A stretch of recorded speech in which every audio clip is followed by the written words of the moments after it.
তুই কি ভাবছিস সকাল বিকাল আমার প্রপোজ করলে কি আমি কইরা যাবো? আমার পড়ো না এত সহজ কথা না। বস করে বস করে না পিছিয়ে পিছিয়ে ঘুরতে। হাই, কি ব্যাপার এভাবে উল্টো ঘুরে গেলেন যে? আরে তাই তো, আমি উল্টো হয়ে কেন দাঁড়ালাম? আমি তোমাকে চেনেই নি, আমিও না একটা বোকা। কোনো সমস্যা? না কি বললেন বলেন? তো আমরা কথা বলতে আসলে একটু যাই, আর উনি যে আসলো কি বলেন বলেন। হয় কি প্রেম? এবার কিন্তু তোর জুতো দিয়ে পিরামো ছাড়া। ওরা কি আপনাকে এভাবেই সারাদিন জ্বালায়? হ্যাঁ ওই একটু একটু। আমি তাহলে এখন আসি। শোনেন, আপনার সাথে আমার একটু জরুরি কথা আছে। বলে যেদিন আপনাকে দেখেছিলাম না, সেদিন থেকে আপনার প্রতি আমার কৌতূহল জন্মেছে। দেখেন ভাই, আমার প্রতি কৌতূহল রেখে আপনার কোনো লাভ নেই। আপনি আপনার মতো থাকেন আর আমাকে আমার মতো থাকতে দেন। আপনার নামটা কি? টুম্পা। টুম্পা। আপনার বাসাটা? বাংলাদেশে। বাংলাদেশ তো বুঝলাম, কিন্তু বাংলাদেশের কোথায়? এখান থেকে 4-5 কিলো। 4-5 কিলো? 4-5 কিলো হলে তাহলে আপনার ড্রেস আমাদের বাসার ছাদের দড়িতে কিভাবে আসে?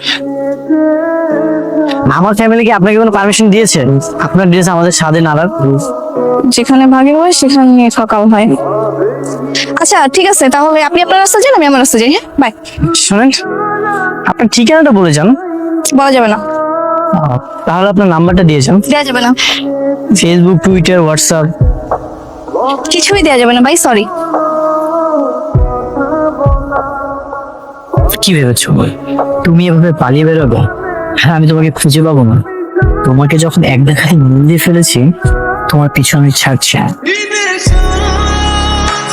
এই সে কি কেউ নাই নাকি? এখন আমি চা চেয়েছি।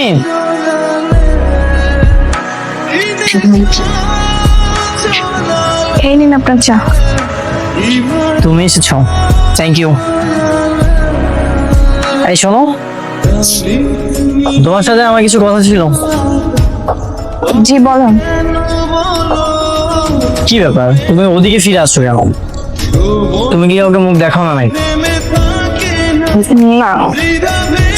বাহ, ভালো তো, পর্দাশীল নারী। তবে দাদির মুখে শুনেছি তুমি নাকি সবসময় পর্দা করো না। আমি আসার পর থেকেই আমার সামনে পর্দা করছি। না ওই মাঝে মাঝে করি, আবার মাঝে মাঝে করি না। আচ্ছা যাই হোক, আমার কথা সেটা না। কথাটা হচ্ছে তোমার একটা হেল্প লাগবে। কি হেল্প? আসলে এই কথাটা বলতে আমি ভরসা পাচ্ছিলাম, তাই ভাবলাম যে তোমাকে বলি। আর দাদির মুখে প্রশংসা শুনেছি, সবাইকে না আমার পিকুলিয়ার লাগছে, এই জন্য ভাবলাম তোমাকে বলি। আচ্ছা বলেন শুনি। সেটা হচ্ছে এই এলাকাতে অপরূপ একটা মেয়ে আছে। তার নাম ঠিকানা অবশ্য আমি কিছু জানি না, তবে আমি যদি তাকে একবার দেখতে পারি আমি তাকে চিনতে পারবো। তো তুমি আমাকে একটা আইডিয়া দাও তো, আমি তাকে কিভাবে খুঁজে বের করবো। আমাকে একটা হেল্প করো তুমি। এই বেড়া দিয়ে আমার কথা কইতেছেন? এটা যে আমি, এটা তো 100% শিওর। কিন্তু আমি হ্যাঁ কি করে হেল্প করবো? কি ব্যাপার, কোনো আইডিয়া দাও। আরে আপনি ওই মাইয়ার বইলা যান, আপনি আরো ভালো মায়া পাইবেন। তুমি তো কোনো কাজেরই না। তোমার কাছে আমি ভালো একটা আইডিয়া ছিল, আর তুমি আমাকে উল্টা কথা বলতেছো। যাও তো, যাও এখান থেকে যাও, তোমার কাছে কোনো কাজই হবে না। ঠিক আছে তাহলে আপনি খুঁজেন। ভাই, আরে কি বস, আবার ফুলের তোলা লাগবে নাকি? না না, আজ আর ফুলের তোলা লাগবে না, আজকে তোমার একটা হেল্প লাগবে। জি বলেন। সেদিন যে মেয়েটা তোমার থেকে ফুলের তোলাগুলো নিয়েছিল, তার ঠিকানা বা নাম্বার তোমার কাছে আছে?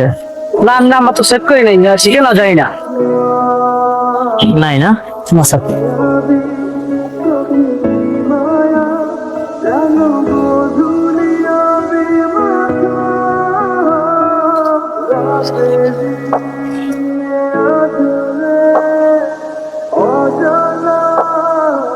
আপনি আবার পাগলের মতো হাঁটছেন করতেছেন কেন?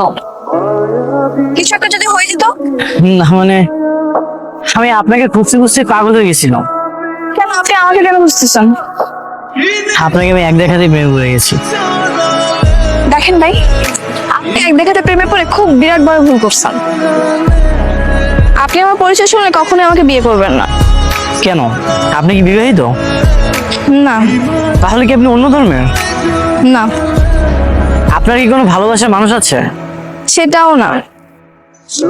তাহলে তো পৃথিবীর কোনো বাধাই আমাদের আটকে রাখতে পারবে না। আমি গরিব হলে কি আপনি আমাকে মেনে নেবেন? হ্যাঁ, আপনি গরিব অসহায় যাই হোক না কেন, আপনি তো থাকবেন আমার মন জেগে। আমার কোনো আপত্তি নেই। আর আপনার আর্থিক অবস্থা জেনে আমি কি করি? কি বলছেন? হ্যাঁ, আমি সত্যি বলছি। আমি একটা বাসায় কাজ করি, আর সেদিন যে গাড়িটা দেখলেন আপনি, ওটা আমার মালিকের গাড়ি ছিল। আপনি কি একটা কাজের মেয়েকে বিয়ে করবেন? আমার কোনো সমস্যা নেই। আচ্ছা, আপনি কোন বাসাতে কাজ করেন? সেখানে যেয়ে গিয়ে আমার কথা বলতে হবে? না মানে, আর কোনো মানেন, আপনি চলেন আমাদের বাসায় চলেন।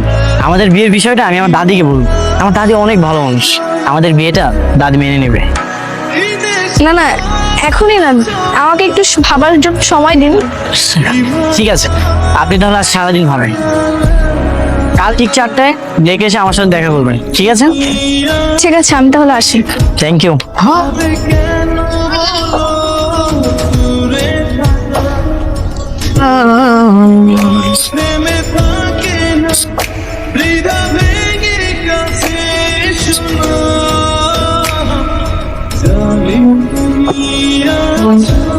যাক বাবা, তুমি তাহলে আসছো। আমি তো ভেবেছিলাম তুমি আসবে কি আসবে না। আচ্ছা বলো, কি ভাবলে?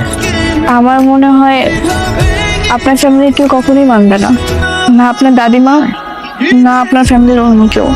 ফ্যামিলি মানবে কি মানবে না সেটা তুমি আমার উপর ছেড়ে দাও। তোমার ফ্যামিলিতে কি মানবে না সেটা আমাকে বলো। আমার ফ্যামিলিতে আমার শুধু আব্বাই আছে, আর তাকে আমি কালকে জিজ্ঞাসা করছিলাম, তো উনি বলতেছে তুই যেটা ভালো মনে করিস সেটাই কর। তাহলে তো আর কোনো বাধা নেই। এটা তোমার জন্য।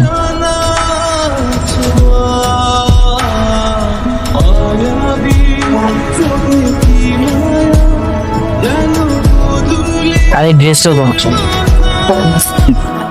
না না, আমি এসব নিতে পারবো না। আমি সত্যি বুঝতে পারতেছি না আমি কি করব। দেখেন, আমার ভাবার জন্য আরেকটু সময় দরকার। ঠিক আছে, তুমি 7 দিন 10 দিন যতদিন ইচ্ছা তুমি সময় নাও। তার আগে এই কয়েকদিন আমরা বন্ধু হিসেবে থাকবো, আড্ডা দিব, মজা করবো, ঠিক আছে? ঠিক আছে। আচ্ছা, তোমার বাসাটা কোথায়? আর তুমি কোন বাসাতে কাজ করো?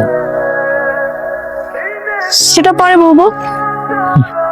ঠিক আছে, সেটা না হয় তুমি পরেই বললো। আচ্ছা, ফ্রেন্ড হিসেবে তো এগুলো নিতেই পারো। এই নাও। ঠিক আছে, আমি তাহলে আজকে আসি।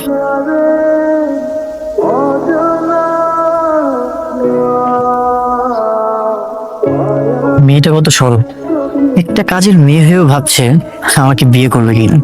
সত্যি এই যুগে এমন ইনোসেন্ট মেয়ে পাওয়া ভাগ্যের ব্যাপার। দাদিমা ওকে দেখলে অনেক খুশি হবে। তুলি, আমি না, কোথায় তোমরা? ভাইজান ডাকতেছেন?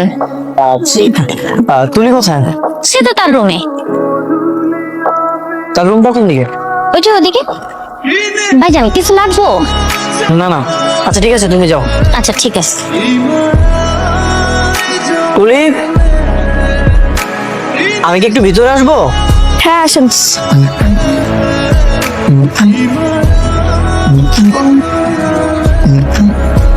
তুলি, গতকাল তোমার হাতে চাটা খুবই দারুণ ছিল, আজ একবার বানিয়ে দিবে? ঠিক আছে, আপনি যান, আমি বানিয়ে নিয়ে আসতেছি। ঠিক আছে।